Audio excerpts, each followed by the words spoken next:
Okay, guys, so it seems to be that something is going on with MrBeast. Some people are saying that this is the start of his downfall. So I'm gonna just break the whole thing down. So this guy here, his name is Chris, and he works together with MrBeast on a lot of the videos. Now, just recently, he transitioned, and this is him now. And now she goes by the name as Ava. So I guess before Chris had a wife and kid, and I guess they divorced like a year ago ish, which I'm assuming is because of the obvious irreconcilable differences.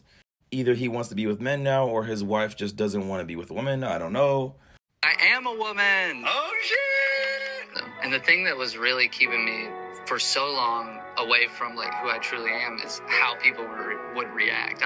And a lot of people did react. A lot of them were being supportive of her decision. But then there was also a lot of other people. Look at this. He was a traitor all along. Imagine pretending to be a girl. This makes MrBeast look so bad. I could only imagine if this was me and I had to read these comments. Now, around this same time, guys, there's this popular Twitch streamer named Dr. Disrespect, and he just got fired for, I guess, talking to a minor, I guess around 2020 or something like that. And this really hurt the gaming community. This is Nickmercs, who's also in that community. And I'm pretty sure he's known for like being like a professional Fortnite player. Also, it seems to be that he's the co-owner of the FaZe clan, which is like a collective of like the top gamers. So Nick makes a video about the Dr. Disrespect situation. He was like, this situation is sad.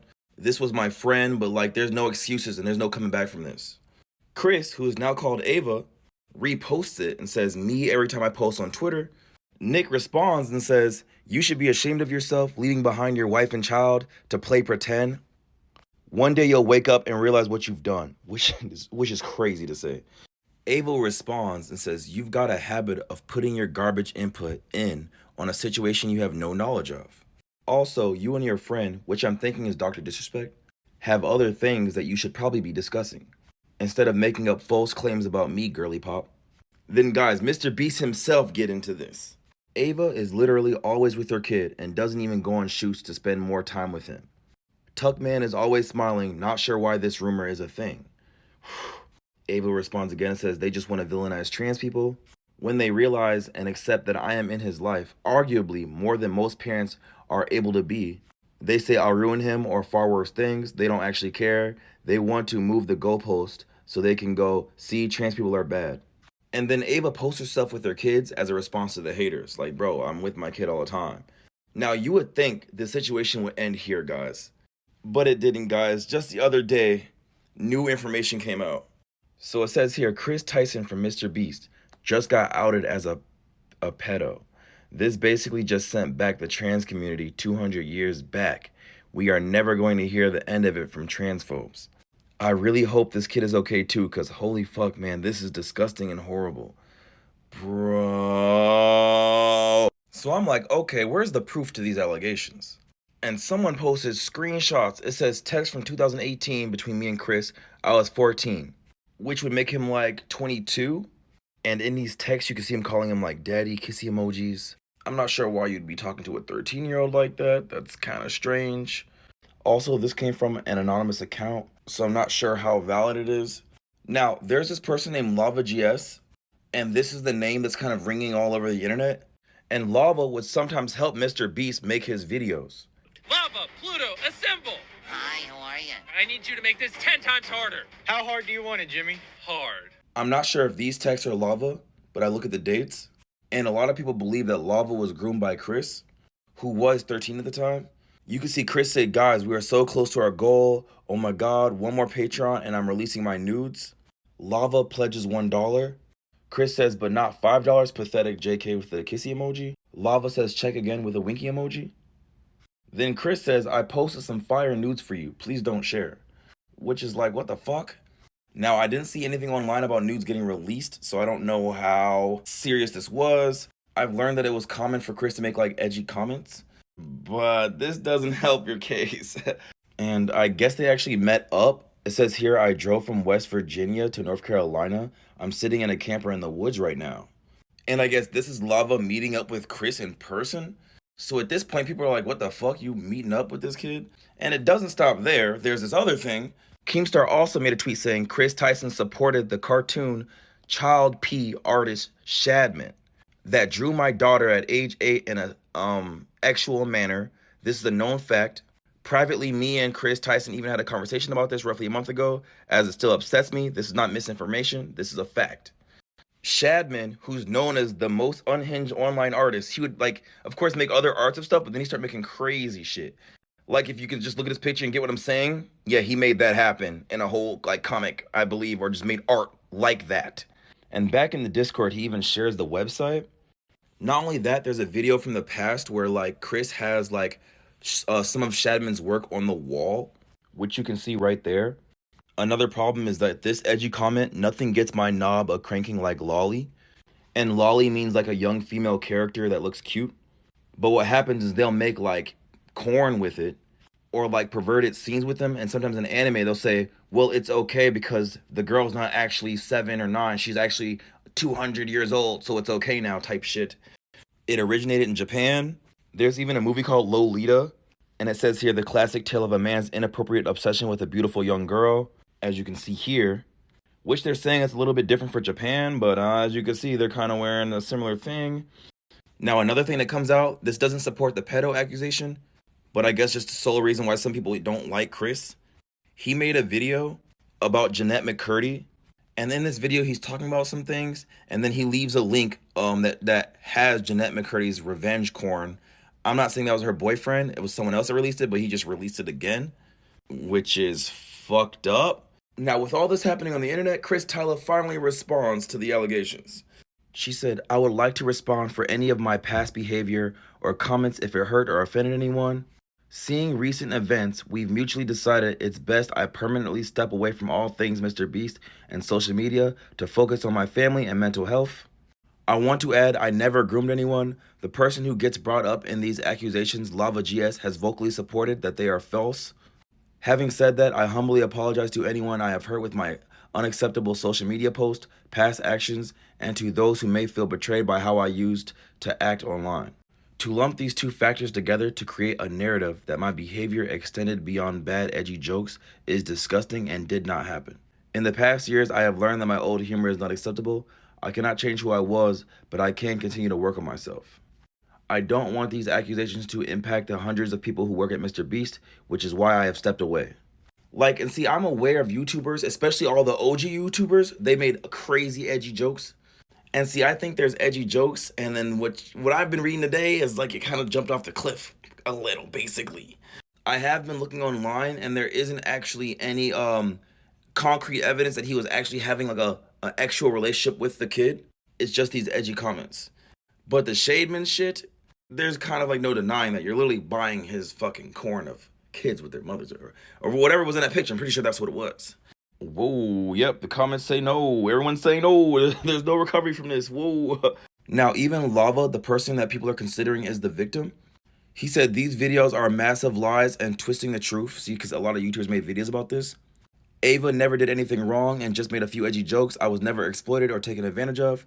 Can you do me a favor and comment on these videos and tell them to stop spreading lies? The YouTuber Keemstar even made a post and said MrBeast connected me directly to Lava, the alleged Chris Tyson victim. Lava says I was not groomed by Chris Tyson.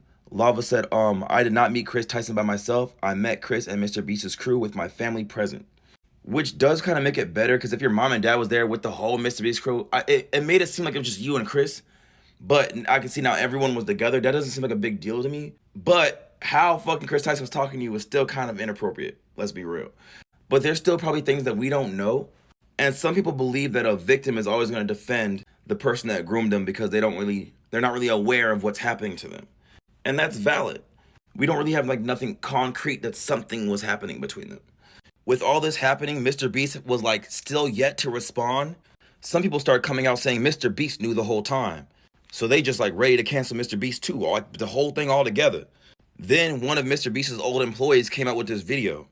My name's Dawson. I worked at MrBeast from February to May of this year, 2024. Chris is the tip of the iceberg. And when Jake the Viking says MrBeast knew, yeah, MrBeast knew.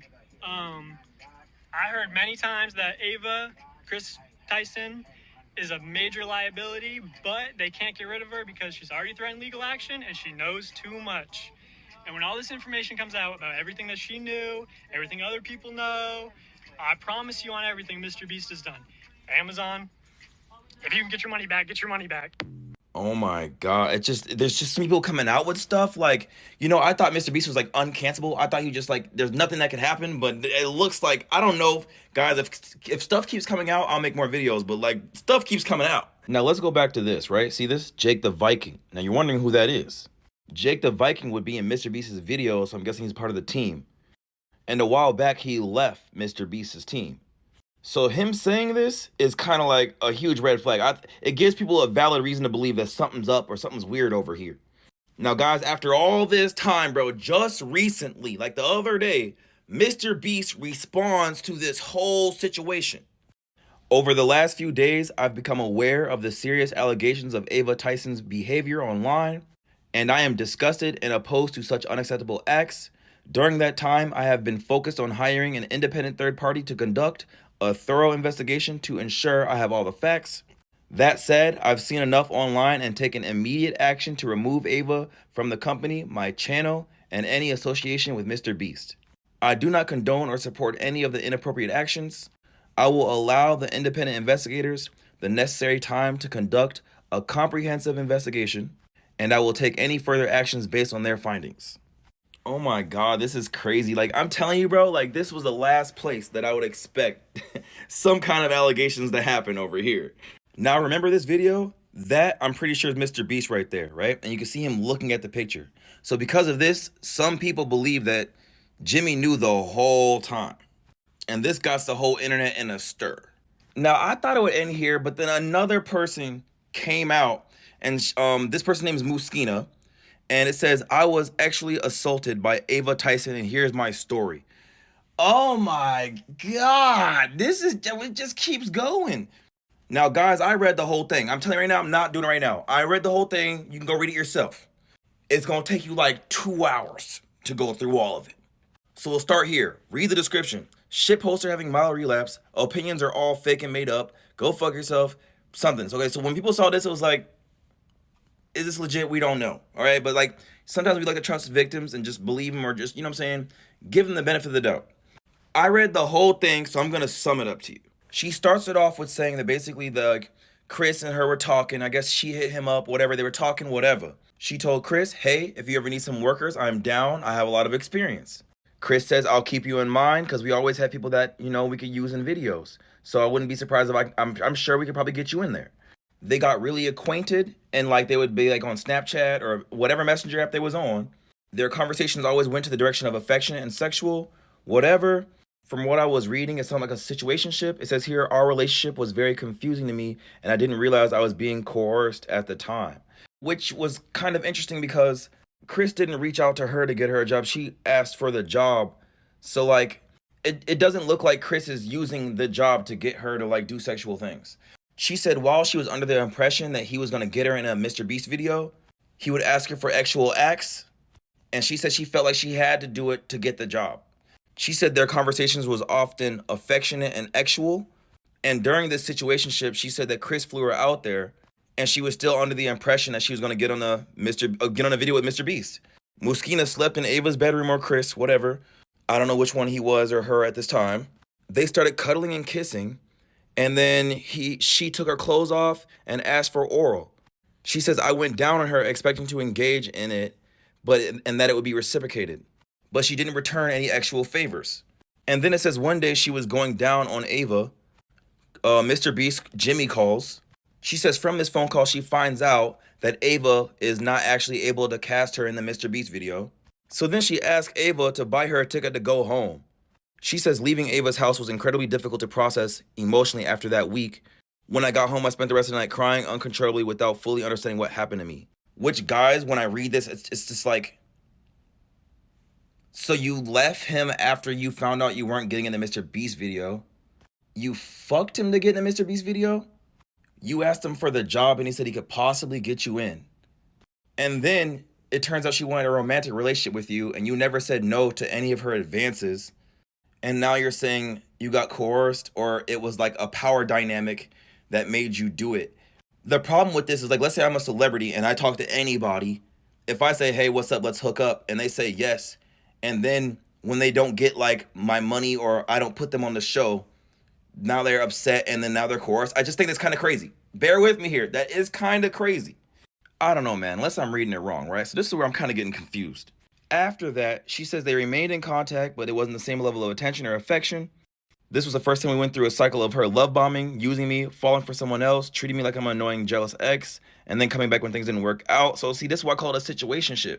Then later, Chris offered her a job to be an assistant and had her move in. She says one day they were watching TV together alone in her living room. With no warning, prior physical engagement or actual conversation, she took off her pants and started touching herself in front of me.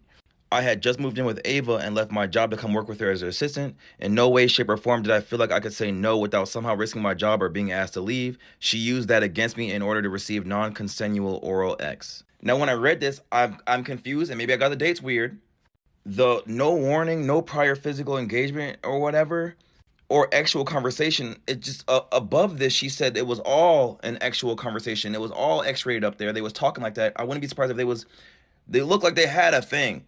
And they fucked before.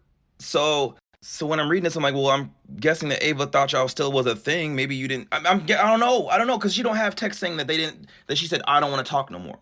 And then here she just did what she wanted because she didn't want to lose her job. Like, I get it. I just don't know. I don't know how Ava could have known unless you told her. I hate conversations like this because, like, the Me Too movement, all that stuff, is like you wanna believe your victims, but you can't, like, when you read it like this, y'all had a thing before this. So it's like, it's not necessarily random. Like, it's not an unexpected thing that Ava thought y'all was still something. So I guess she, like, didn't bring it up till later, and she said, look at this, can we talk when we get out of Cali? Look at this, I know we've hooked up in the past before I started working for you, but now I feel pressured and it just makes me feel uncomfortable. She says, I know that wasn't your intention, but it hurts to feel like I'm an object around the house that can just be used. So when I'm reading this, my brain's like, okay, so you guys were hooking up before this. Y'all was a situationship. She hires you, you move in, and the first day she tries to hook up with you, and you don't say nothing. You just continue what you guys have already started, and then say you were coerced because of the power dynamic. I just, anyone watching this at this point, like, educate me, because it seems like once she started feeling like it was one-sided, then she's saying she got coerced now. Ava responds, says, wait, if you're talking about the other day, and to be clear, this has been my feelings since we've started a professional relationship all along our friendship. She says, I don't want to do anything actual with each other. That's a dynamic that can be misconstrued and is unethical for me. Even in another part, it says, that's what happened the other day. I guess I should have asked you to stop, but it just kind of happened, so I just let it. So see, like, when I read this, it's an obvious situationship. Then they agreed not to have X anymore. They were cool. It says for 7 months they did not engage in explicit sexual acts, but we did continue to engage in physical actual acts such as cuddling, groping, holding hands, and sleeping in the same bed. So see, again, I hear situationship again. Then it says here she ended up hooking up with this person on the first night and was calling them her boyfriend by the end of the week, and they were officially in a relationship. So I was reading through the thing, the relationship got toxic, or their connection, whatever, and it got so toxic that basically Ava didn't want to keep working with her as her assistant, and then she fired her or let her go, whatever, and then found a new assistant. And Muskina feels used, and that's what this whole thing's about. Muskina feels used. I just think this is kind of really complicated, and I'm just showing you what was said. I don't know how this situation is gonna go. I don't know if more information is gonna come out. Guys, if you want me to make another video where I thoroughly read all of the shit, then say, Derek, I want you to read all that. I want to hear the whole story. Then I'll make another video part 2, and then also more information might come out, and I'll add that to the video. If you want a part 2, let me know. As I always say, guys, what do you think about this?